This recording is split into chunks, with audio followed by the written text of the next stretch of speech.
जय हिंद। आप सभी को शिक्षक दिवस के दिन ढेर सारी शुभकामनाएं। जो भी बच्चे पढ़ रहे हैं सब लोग को आज दिल से ढेर सारा आशीर्वाद।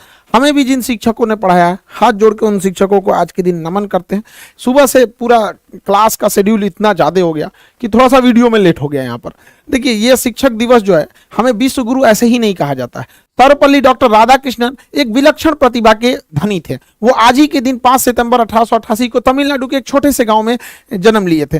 वो प्रारंभिक शिक्षा किए, फिर स्कॉलरशिप के पढ़ाई से आगे बढ़े और फिर बाहर जाके कई सारे डिग्रियां हासिल की और विदेशों में जाकर पढ़ाएं। ये अपने काबिलियत के दम पर बनारस हिंदू यूनिवर्सिटी यानी BHU के कुलपति नियुक्त हुए। इसके बाद इनकी और भी योग्यताओं को देखते हुए इन्हें भारत का राजदूत बनाकर उस समय सोवियत संघ भेजा गया। उनके इन गुणों को और आगे बढ़ाते हुए उन्हें भारत का उपराष्ट्रपति नियुक्त किया गया। तो वाइस प्रेसिडेंट में भारत के पहले उपराष्ट्रपति चुने गए थे हमारे राधाकृष्णन जी। फिर हमारे दूसरे राष्ट्रपति के चुनाव में भी इन्हें स्थान दिया गया। तो ये भारत में आप देखिएगा शिक्षा के दम पर जो भी बड़े मुकाम हासिल करने थे वो सारे मुकामों को इन्होंने हासिल किया। अब कुछ लोग कहते हैं कि पढ़ लिख के कोई राजा बनता, ऐसे गधों से दूर रहना चाहिए। यहाँ पर पढ़ लिख के राजा बनने का यहाँ पे तो पढ़ाई लिखाई बहुत ज्यादा जरूरी है। भारत एक विश्व गुरु के तौर पे जाना जाता था। हमारे यहाँ एक से एक शिक्षक आए लोग जो शिक्षा दिए लोग। देखिए, शिक्षक एक दीपक के समान होता है जो खुद जल के दूसरों को रोशनी करता है। शिक्षक का काम होता है दूसरों को मार्गदर्शित देना। वो अपने शिक्षक और सड़क खुद अपने जगह पे रहते हैं, दूसरों को मंजिल तक पहुंचाते हैं। शिक्षक एक ऐसा चीज होता है जो हारना पसंद करता है अपने विद्यार्थियों से। एक बार मेरे साथ हुआ, एक मेरा स्टूडेंट था, बहुत शरारती बहुत ज्यादा था। उसका सिलेक्शन हो गया और उसका शौक था कि उसको मतलब अधिकारी बनना, तो DSP हो गया था। तो एक बार बड़ा जिद किया कि सर ऑफिस में छुट्टी का समय आइए ना, कभी हमारे ऑफिस के सारे स्टाफ लोग भी मिलना चाहते हैं, प्लीज। बहुत रिक्वेस्ट किया तो हम उसको गए, बताए नहीं कि हम इतना बोले थे आ जाएंगे लेकिन टाइम नहीं बताए। वहां गए तो उसका सिक्योरिटी गार्ड हमको रोक दिया। हम तो मास्क लगाए थे, कोरोना चल रहा था यहाँ पे। कहा कि रुकिए अभी यहाँ पे सर बिजी है। हमको बड़ा खुशी हुआ, हम चुपचाप बताए नहीं यहाँ पे। कहा कि सर मीटिंग में है। हम क्या अच्छा रुको। तो हमने उसको कॉल किया कि कहाँ हो, तो कह रहे सर ऑफिस में है। हम बाहर खड़े, दौड़ा आया और उसको कहा कि तुम सर हमारे खान सर। तो कह रहे तो उसने भी पहचान लिया। हम कहे कि देखो बहुत अच्छा बात है कि इसने अपनी जिम्मेदारी बहुत अच्छे से निभाई है। तो कहने का सेंस है कि इतना खुशी हुआ हमको कि हर माँ बाप और शिक्षक अपने अपने खुद विद्यार्थियों से हारना चाहते हैं। माँ बाप आपसे हारना चाहते हैं, वो चाहते हैं कि आप उनसे भी आगे जाए। हम खुद चाहते हैं कि बाबू आप सब लोगों से कहते हैं कि पढ़ लिख कर इतने आगे जाइए ना कि आपसे मिलने के लिए हमें आपके ऑफिस में पूछ के आना पड़े। उस दिन हमारे को लगेगा नहीं हम सफल हो गए। हम आपसे हारना चाहते हैं। जी जान लगा के पढ़ाई कीजिए, माँ बाप का, देश का, सबका नाम रोशन कीजिए। हम एक सोने की चिड़िया कहलाते थे एजुकेशन के दम पर। लोग चाइना से पढ़ने आते थे। आज चाइना कितना डेवलप हो गया। हमारे यहाँ ह्वेनसांग, फाहियान, दुनिया भर के चाइनीज सब पढ़ने आए। विदेशी लुटेरे आए थे तो हमारे यहाँ लूटने के लिए। इसका मतलब हमारे पास कुछ था। ऐसे कोई श्रीलंका में डकैती करने जाएगा, सोचो है ये नहीं है वहां पे, जो बताता है कि हमारे यहाँ कुछ था तो लूट के ले गए। हमें वापस इस चीज को भरना है। आज के समय शिक्षा से हम इसे भर सकते हैं। हमारी सबसे पहली जो टीचर होती है वो हमारी माँ होती है। हालांकि जिंदगी में बहुत सारी चीजें होती हैं, टूटा दिल, खाली जेब, भूखा पेट, ये सब भी बहुत बड़े टीचर होते हैं। ये सब जो जीवन में लेसन देंगे वो कोई नहीं देता। हमारी पहली जो टीचर होती है हमारी माँ होती है। माँ देखिएगा बच्चे को अक्सर कमर पे रखती है और कमर पे लेके घूमती है। इससे क्या है कि वो बच्चे को तकलीफ देना नहीं चाहती। कमर पे बैठेगा लड़का तो उसको आराम होगा और वो वहीं तक देख सकता है जहां माँ देख सकती है, क्योंकि कमर पे बैठने के बाद लगभग दोनों की निगाहें सेम होती है। तो माँ सोचती है बेटे को आराम रहे।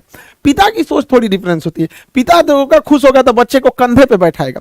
हाँ, पिता को पता है कि कंधे पे तकलीफ होगी, उसको बैठने में उतना आराम नहीं मिलेगा, लेकिन इसकी नजरें पिता की नजर से भी ज्यादा दूर तक जाएगी। तो पिता चाहता है कि जहां तक वो पहुंच पाया उसका बेटा उससे भी आगे जाए। तो माँ बाप के प्यार में थोड़ा सा अंतर होता है। लेकिन अगर वही शिक्षक को देखिएगा, शिक्षक कभी आपको कंधे या गोद पे नहीं बैठाने वाला। वो जब भी बैठाएगा तो आपको अपने पैरों पे खड़ा होना सिखाएगा, क्योंकि शिक्षक को पता है कि आज नहीं तो कल आपको इन उंगलियां, इन गोद, इन कंधों को छोड़कर आपको अपने पैर पे ही खड़ा होना पड़ेगा। इसलिए पहले दिन से ही टीचर आपको अपने पैरों पे खड़ा होना सिखाएगा और वो सिखाएगा कि दुनिया का मोहताज मत बनिए। आपको आप जाएंगे स्कूल में, छोटे बच्चे प्रेयर में लाइन लगाया जाएगा, टिफिन टाइम में उसको देखेगा डिसिप्लिन में है या नहीं है, हर एक टीचर का। तो बहुत सारे बच्चों को बचपन में हम लोग को भी टीचर डांट देते तो समझ बुरा लगता था, लेकिन अब समझ में आता है कि उन्हीं जो डांटे, घर वालों ने भी डांटा, जो भी हम लोग को साथ पिटाई हुआ, आज उसी का नतीजा है कि हम लोग पढ़ भी लिए लोग। वरना पहले तो आदमी पढ़ाई शौक से, डर से करता था वहां पर।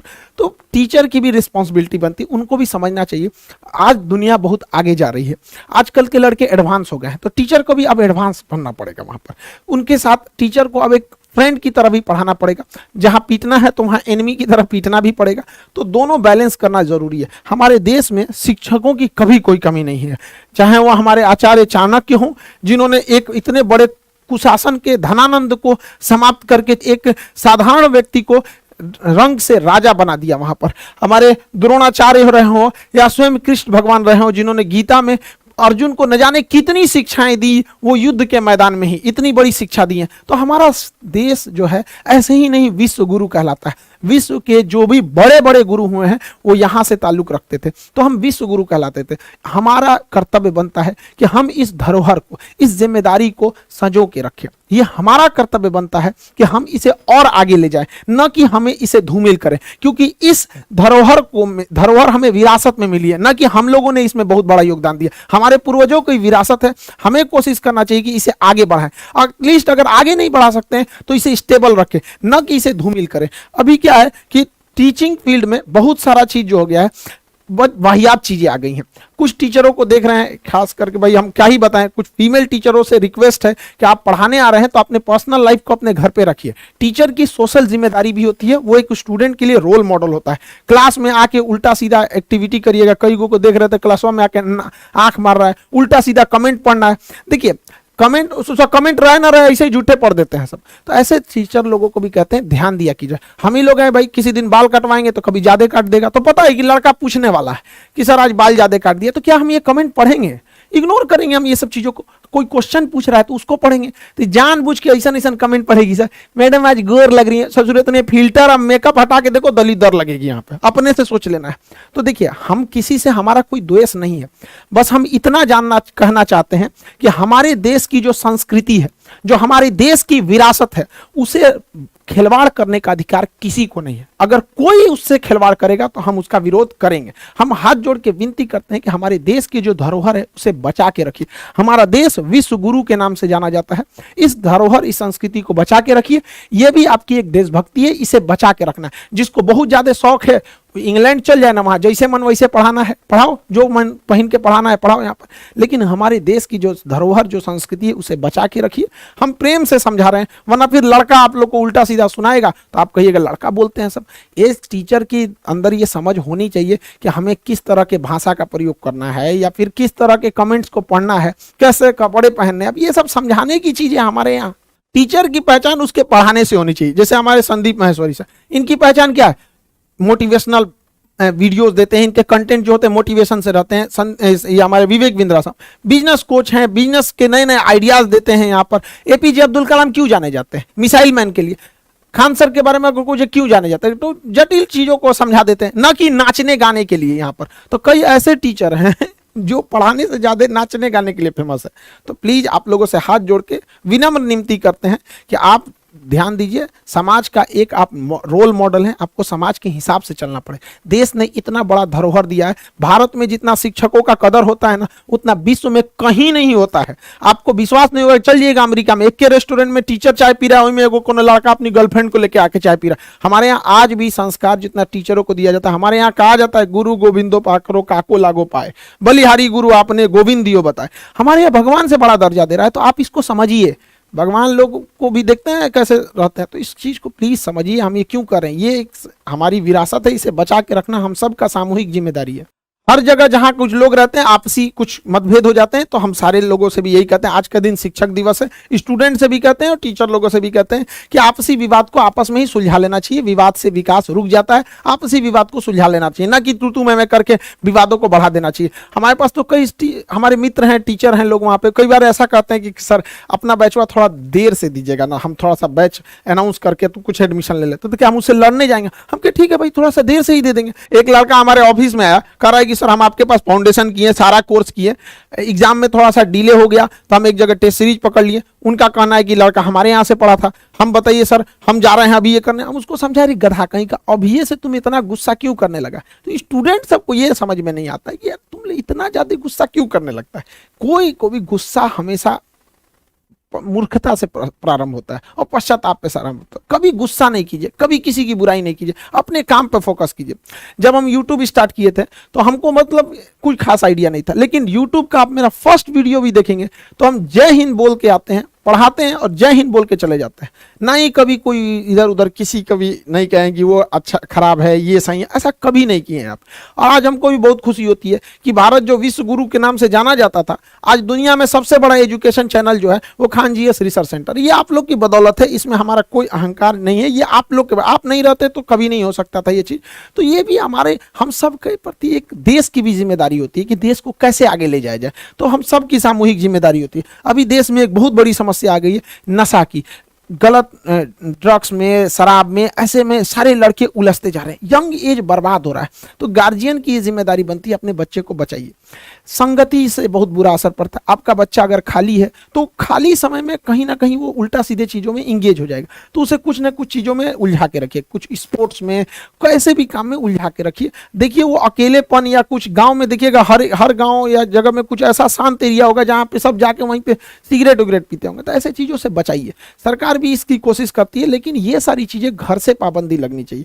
हमेशा नशा की शुरुआत कैसे होती है? दोस्तों से। दोस्त क्या करेंगे? किसी पार्टी फंक्शन या त्यौहार में पहले आपको ओकेजनली पिलाएंगे, आपको कुछ शराब पिलाएंगे, कुछ नशा कराएंगे, तो धीरे धीरे आप शौकिया किए, शौक के बाद वो आपका हैबिट हो जाएगा। अरे चलो ना संडे को ले लेते हैं, ये कर देते हैं। हैबिट के बाद अब आप उसके एडिक्ट हो जाते हैं। जब आप एडिक्ट हो जाते हैं तो फिर आपको चाहिए ही चाहिए। एडिक्ट होने के बाद और आप नशा करने लगते हैं, तो फिर वो आप उस नशा के डिपेंडेंट हो जाते हैं कि अब आप उसके बिना नहीं रह सकते। और उसके बाद जब डिपेंडेंट हो जाएंगे तो फिर आप उसके लिए, आप उसके बिना नहीं रह पाएंगे, फिर आप नशा के ऐसे मकड़ जाल में फंस गए जहां से कहीं नहीं निकल सकते। सरकार इसके लिए एक भारी भरकम डिपार्टमेंट बनाया है, एनसीबी, नारकोटिक्स कंट्रोल ब्यूरो। ये हर जगह कहीं कहीं छापे मार के पकड़ते रहता है, लेकिन ये लोग कितना, इन लोग की भी अपनी एक लिमिटेशन है। हमारे जो बिहार झारखंड का एनसीबी है, तो यहाँ के जो डायरेक्टर हैं वो कुमार मनीष जी हैं, इन्होंने भी काफ़ी हमसे कहा कि सर आप भी अपने बच्चों को बताइए कि नशा से मुक्ति रहें। तो इन्होंने भी काफ़ी प्रयास किया है यहाँ पे। Say no to drug, yes to life. नशीले पदार्थ जितना भी है इन सबको नो बोलिए और लाइफ को यस बोलिए। इससे क्या है ना कि जब आप नशा करते हैं ना, तो आप उस नशे के आदी हो जाते हैं। फिर आपका दिमाग जब तक वो नशा नहीं करेगा वो काम नहीं करेगा। बिना नशा किए भी इंसान उतना ही काम कर सकता है जितना नशा किया हुआ इंसान करता है। पैसा से लेके हर चीज़ बर्बाद हो रहा है, और एक बार आप इस फील्ड में चले गए तो आपको वापस नहीं ला सकते हैं। जो दोस्त आपको कहते हैं ना कि दोस्ती के लिए शराब पी लो, उन्हीं से कहिए कि दोस्ती के लिए शराब छोड़ दो। और अगर आपको जबरदस्ती पिलाते हैं तो ऐसे दोस्तों को लात मारिए। यहाँ पे किसी काम के नहीं आपको, जो आपकी लाइफ खराब करता है, करियर खराब करता है, ऐसे दोस्तों से साइड रहिए। यहाँ पे कहना है पीना है तो पियो, तुमको सिगरेट पीना है, जो करना है, जौहर खाना है खाओ, हमको इसमें क्यों इन्वॉल्व कर रहे हो। तो माँ बाप से भी कहते हैं अपने बच्चों को भी कहिए ये सब नशे वाली चीज़ों से बच के रहे। जहाँ कहीं आभास हो कि आपके बच्चे ऐसे बिगड़ रहे हैं तो उनको तत्काल रोकिए, क्योंकि पौधे को कुचलना ईजी होता है, लेकिन जब वो पेड़ बन जाता है तो बहुत मुश्किल होता है। सरकार की अपनी एक योजना है ई प्लेट, यहाँ से जाके आप लोग क्या कर सकते हैं। देखिए सरकार, भारत के ऊपर बहुत बार विदेशी जो होते हैं सब वो ब्लेम लगा देते हैं कि भारत में नशा बहुत ज़्यादा बढ़ रहा है और यही लोग विदेशों में जाके नशा फैला रहे हैं। तो भारत सरकार ने इसके लिए एक स्कीम लाई है। ऑनलाइन आपको रजिस्टर्ड कराना पड़ता है कि हम नशा नहीं करते हैं और ना ही नशा को करेंगे। ये लिंक है, आपको डिस्क्रिप्शन में दे देंगे, नॉर्मल सा लिंक है, देखिएगा आप इसको ध्यान से। pledge.mygov गवर्नमेंट का ऐप है, .in है। यहाँ पे ये फाइट है अगेंस्ट किस चीज़ के, एनसीबी जो है उसका ये ऑफिशियल, ये भारत सरकार का गृह मंत्रालय का ये डिपार्टमेंट है, पूरी तरह से ये सिक्योर है। यहाँ पे आपको बस लिंक पे जाना है, यहाँ लिखना है प्लेज, यहाँ पे टेक प्लेज, शपथ लीजिए। इसको जैसे आप क्लिक करेंगे आपको नेक्स्ट पेज ओपन होगा। यहाँ कुछ नहीं करना है आपको, यहाँ अपने डिटेल्स भर देने हैं। इन डिटेल्स के हिसाब से फिर आगे करना है प्रोसीड में जब आगे जाएंगे तो आपको लैंग्वेज चुनना पड़ेगा। उस लैंग्वेज को सेलेक्ट करने के बाद आपको एक OTP आएगा, OTP के बाद आप सबमिट कर दीजिए। इससे क्या है ना कि गवर्नमेंट के पास एक डाटा ले जाएगा कि हमारे इतने युवा जो हैं वो क्या किए हैं, नशा को छोड़ने का शपथ लिए हैं। ये देश की हमारी बदनामी हो रही है, आप इस चीज को समझिए। जब भारत यूएनओ में जाता है ना, तो यूएनओ की अलग अलग संस्था, उसमें आप देखेंगे WHO, वर्ल्ड हेल्थ ऑर्गेनाइजेशन, वहां भारत के ऊपर ब्लेम लगा दिया जाता है कि आपके यहाँ का तो कोई इंसान शपथ ही नहीं लिया। जबकि यूरोपीय देश, अमेरिका वाले इस समय बहुत आगे रहते हैं ऑनलाइन वगैरह चीजों में। तो आपकी भी जिम्मेदारी बनती है, आप इसको करिए। गवर्नमेंट अपने एंड से करती है, लेकिन हम लोगों को भी कुछ ना कुछ समझना पड़ेगा। एनसीबी के जो भी आप देखेंगे अधिकारी से लेके वर्कर तक काफ़ी ज़्यादा वो वर्क करते हैं। ये लोग अपना ऑफिस छोड़ के हमारे पास कई बार आए, 3 बार 4 बार आए यहाँ पे कि इस चीज़ को हम भी इनकी गहराई को समझे। और जब समझ में आए कि छोटे छोटे बच्चे कैसे नशा में फंस जाते हैं तो हम लोग क्या एजुकेशन देंगे। तो आप लोग भी इस नशे से बचिए। ये एक नॉर्मल सा प्रोसीजर है, 4-5 स्टेप में ये खत्म हो जाता है। कुछ करना ही नहीं है, यहाँ प्रोसीड करना है, डिटेल डालना है, OTP आएगा, भर के सबमिट कर देना, एकदम सिक्योर रहिए। और NDA का एग्जाम जो इस बार हुआ, देखिए NDA के एग्जाम में GS का पेपर बहुत नॉर्मल था, मैथ थोड़ा सा टफ कर दिया था, इंग्लिश साइंस ये सब चीजें एकदम नॉर्मल थी यहाँ पे। तो एनडीए के बैच में भी लड़के, जब प्रशांत सर आप लोगों को मैथ पढ़ा रहे थे तो लड़के हमारे पास आके शिकायत कर रहे थे कि सर बहुत डीप से पढ़ा रहे हैं। अब समझ में आ गया कि मैथ कितना डीप से पूछ दिया था। तो ये कोई बात थोड़ी होती कि सर डीप से पढ़ा, ये तो और अच्छी बात है कि सर बहुत ज्यादा डीप से पढ़ाया जा रहा है। तो एनडीए में भी लड़के ने जो भी बहुत बेहतरीन किया है, उन लोगों को ढेर सारी शुभकामनाएं। अब आगे एसएसबी के लिए तैयार रहना है। जो लड़कों ने थोड़ी बहुत लापरवाही किया है वो लोग सेकंड अटेम्प्ट में करिए और जल्दी से जल्दी, क्योंकि इससे एनडीए सीडीएस ज्यादा टाइम आप लोग को नहीं देते हैं। सब उन लोगों को लिए भाई आप एक हफ्ते के अंदर अंदर आप लोगों का भी जो एनडीए से जो अगले साल वाला एनडीए होगा उसके लिए बैचेज आ जाएंगे। लड़कों का कहना है सर यूपीएससी और पीसीएस के बैच में बहुत लेट हो गया। देखिए वो महल बनाने में टाइम लगता है, झोपड़ी तुरंत बन जाती है। हमको इसको पूरा मॉड्यूल सेट करना है यहाँ पे कि कैसे गांव के लड़के को किस तरह से उसकी कॉपी हम चेक करके मेंस का उसको देंगे, कैसे उसको इंटरव्यू के लिए तैयार करेंगे, कि लंबा प्रोसीजर लगता है। दूसरा 1.5 लाख 2 लाख 2.5 लाख जो फीस है यूपीएससी की, वो हमारे बच्चे अफोर्ड नहीं कर सकते। हम तो वैसे बच्चों को पढ़ाना चाहते हैं जिनके पूरे परिवार की इनकम 3-4 हजार है, एकदम गरीब से गरीब लड़का, वो लोग 2 लाख 2.5 लाख कभी देख ही नहीं सकते। लेकिन इसका मतलब ये नहीं कि गरीब का बच्चा अधिकारी नहीं बनेगा। जिस दिन गरीब का बच्चा अधिकारी बनेगा उस दिन वो गरीब के दुख दर्द को समझेगा और वह जाके आगे उस चीज को सुधारेगा। इसलिए अब कोई भी गरीब इंसान अब वो ये नहीं कर सकता है कि हम गरीबी की वजह से 2 लाख फीस नहीं देख सकते हैं यूपीएससी का तो हम नहीं बन सकते। अब आप घर बैठे बन सकते हैं। हमारा टारगेट यही है कि 1000 रुपये महीने के हिसाब से 12-14 हजार में आप लोगों को अच्छा से अच्छा कंटेंट देके पढ़ाया जाए। और हमारी कोशिश यही है कि हर जगह अब गरीबी को दूर करने की जिम्मेदारी गरीबों के हाथ में रहेगी। ये गरीबी दूर करने के चक्कर में अमीर और अमीर होते जा रहे हैं, अब ये जिम्मा आपको उठाना पड़ेगा। तो आपने बहुत भरोसा दिया हमारे चैनल को, दुनिया का सबसे बड़ा एजुकेशन चैनल बनाया, एप्लीकेशन पे जी जान लगा के आप लोगों ने पढ़ाई किया। थोड़ा सा आप लोगों से विनती करते हैं, क्षमा चाहते हैं कि बहुत लेट हो गया, बट आप समझिए हमारी भी मजबूरी। 2 लाख की फीस को जब सप्रेस कीजिएगा तो थोड़ा टाइम लगेगा। तो आप लोगों से भी कहते हैं जैसे इंतजार किए थोड़ा और इंतजार करिए।